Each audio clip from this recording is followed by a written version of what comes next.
ये टोटल इलाका जो है ना, जिससे मैं 1993 के पहले से ही जुड़ा हूँ, 93 में तो एमपी हो गया। इस इलाका से मैं बहुत बारीकी से मैं परिचित हूँ इनकी समस्या का। किसान तो वैसे भी परेशान है, जिसकी जमीन है वो भी उपज नहीं करा पाता है, और खासतौर पर इस इलाके में जहाँ ब्याडा 500 एकड़ से अधिक एक साथ जमीन एक्वायर करने की बात कर रही है, तो बहुत ही दिक्कत है लोगों को, घबराहट हो रही है, परेशानी हो रही है, रोड पर आ जाएंगे वो लोग। तो जब नोटिफाई हो गया है, पेपर में आ गया है, तब तो इनकी जमीन को कोई लेने वाला नहीं है कि हम जमीन ले लेंगे तो हमारी भूमि का अधिग्रहण हो जाएगा तो हम तो बर्बाद हो जाएंगे। तो ये जो जमीन बेच बेच करके हॉस्पिटल में इलाज, बाल बच्चों का पढ़ाई की व्यवस्था या बेटियों की शादी की व्यवस्था करते थे, और उसके पास तो कोई साधन ही नहीं है। तो मैं समझता हूँ कि बहुत सीरियस मामला है, बहुत गंभीर मामला है।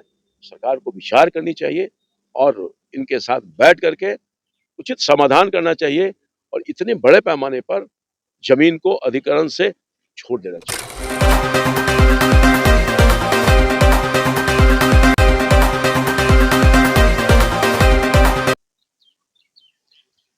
देखिए, एक तरफ सरकार कहती है कि सबका विकास, सबका साथ सबका विकास लेकर के चलेंगे और देश को उन्नति करेंगे। लेकिन एक तरफ जो है कि जो नवतपुर प्रखंड के किसान हैं, वो 4-5 मौजा के किसान जो हैं कि वो परेशान हैं। क्यों परेशान हैं? क्योंकि सरकार जो है कि इंडस्ट्री लगाने के नाम पे, बियाडा को जमीन देने के नाम पे इनका जमीन 550 एकड़ जमीन जो है वो अधिग्रहण कर रही है।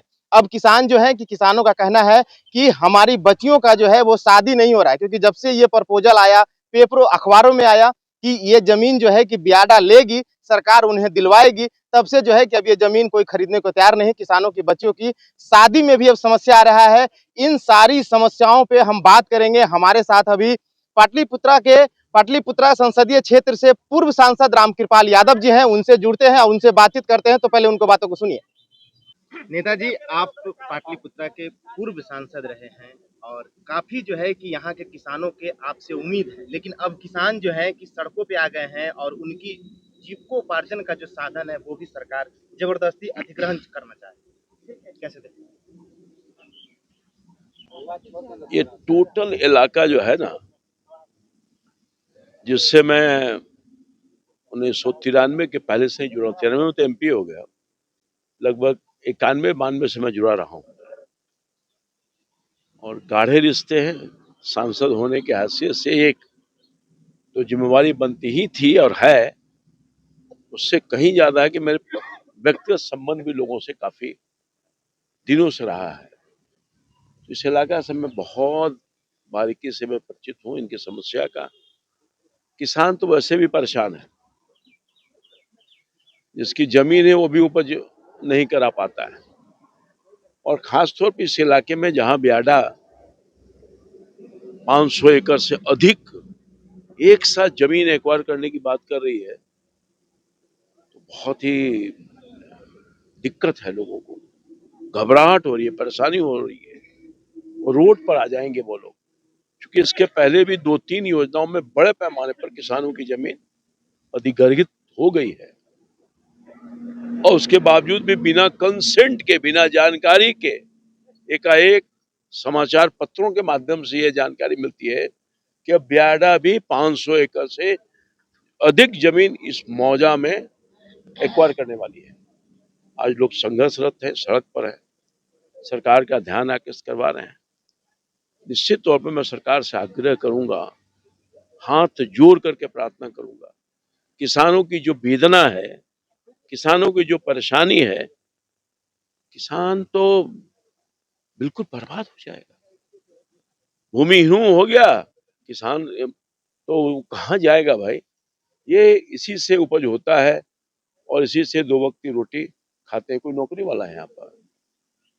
नौकरी 2-4-10 घर में होगा, बहुत होगा। तो रोज कमाने खाने वाले लोग हैं, बहुत बड़ा कोई किसान भी नहीं है। किसी को 500 एकड़, 200 एकड़, 50 एकड़ कोई नहीं है।